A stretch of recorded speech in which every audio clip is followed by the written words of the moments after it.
Poletje je čas dopustov, počitnikovanj in brezskrbnega preživljanja prostega časa. Kako se zaščititi pred tatovi, nam je na varnostni konferenci v soorganizaciji Fakultete za turistične študije Turistike Univerze na Primorskem povedal Jure Grilc, kriminalist Policijske uprave Koper.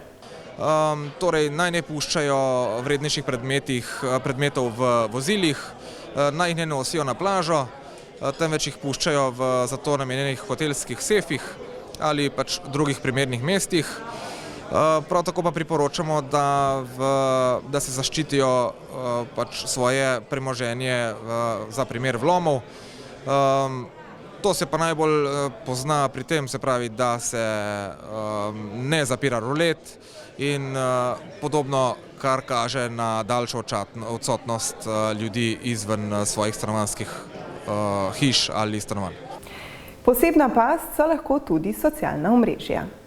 Vsekakor takšne zapise odsvetujemo, če že, pa naj ljudje ne omenjajo, da odhajajo za dlje časa. Vsekakor pa takšna ravnanja niso samozaščitna in dejansko vplivajo na samo možnost, da bodo oškodovanci kaznivega dejanja. Pazite nase in na svoje premoženje ter tako poskrbite, da poletje ostane brezskrbno.